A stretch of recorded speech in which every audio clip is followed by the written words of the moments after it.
નમસ્કાર દર્શક મિત્રો, સ્વાગત છે આપનું અમારી વિશેષ રજૂઆતમાં. હું કિન્નરી.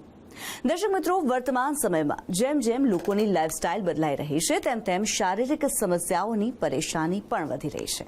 આજકાલ લોકોમાં આર્થરાઇટિસની સમસ્યા વધારે જોવા મળતી હોય છે, ઘૂંટણના દુખાવાની સમસ્યા વધારે જોવા મળતી હોય છે.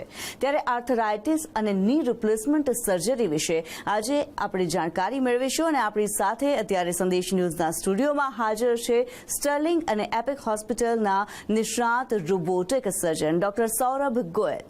તેમની સાથે આજે કરીશું ચર્ચા. ડોક્ટર સૌરભ, સ્વાગત છે આપનું સંદેશ ન્યૂઝમાં. Thank you. ડોક્ટર સૌરભ, સૌથી પહેલો તો સવાલ એ થઈ રહ્યો છે, આર્થરાઇટિસ વિશે જ્યારે વાત કરી રહ્યા હોઈએ, આર્થરાઇટિસ શું છે, આર્થરાઇટિસના લક્ષણો શું છે અને કોઈ વ્યક્તિને કેવી રીતે ખબર પડી શકે કે તેને આર્થરાઇટિસની સમસ્યા છે? આર્થરાઇટિસ એટલે જોઈન્ટનું ડેમેજ. પહેલાં જે ખાલી પેન હોય છે તો એને આપણે કહીએ આર્થરેલ્જિયા, જોઈન્ટમાં દુખાવો છે.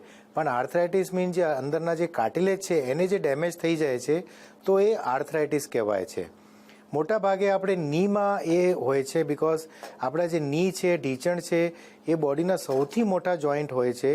એની ઉપર લોડ્સ પુષ્કળ હોય છે તો ડેમેજ થવાની શક્યતા એમાં સૌથી વધારે હોય છે. આજની તારીખમાં આપણા દેશમાં, આપણા સબકોન્ટિનેન્ટમાં એવું કહેવાય છે લગભગ 2.5 થી 3 કરોડ પેશન્ટો એવા છે જેને ખરેખર જોઈન્ટ રિપ્લેસમેન્ટની, ની રિપ્લેસમેન્ટની જરૂર છે. પણ પેશન્ટ ભીવે છે, ડરે છે, ગેરમાન્યતાઓ ઘણી બધી છે. તો આજે હું પ્રયાસ કરીશ કે તમારી આ થોડી ઘણી માન્યતાઓને દૂર કરું, ગેરમાન્યતા, ખોટી માન્યતાઓને દૂર કરું. આર્થરાઇટિસ એટલે જોઈન્ટનું ડેમેજ, અને જોઈન્ટમાં ડેમેજ થાય તો સૌથી જે મોટા સિમ્ટમ્સ છે, પેન થાય, સોજો આવે, આવાજ આવે, અને તમારા જે જોઈન્ટના જે ફંક્શન છે, નીમાં જે કહીએ કે ભાઈ ચાલવામાં, તો ચાલવામાં તકલીફ પડે.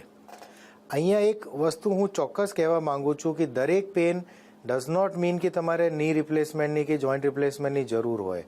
તમારે ડૉક્ટરને મળવાનું, એ જો સલાહ આપે તો જ એને કન્સિડર કરવાનું જોઈન્ટ રિપ્લેસમેન્ટ વિશે. આપણે જે દુખાવ હોય છે એ સૌથી ઇમ્પોર્ટન્ટ સિમ્ટમ છે. જોઈન્ટમાં જે દુખાવ થાય, ભગવાને આપણને એવી રીતે બનાવ્યું છે કે તમારું ઈશારો કરે કે ભાઈ અહીંયા તમારે પ્રોબ્લેમ છે, એને એવું ધ્યાન દોરવું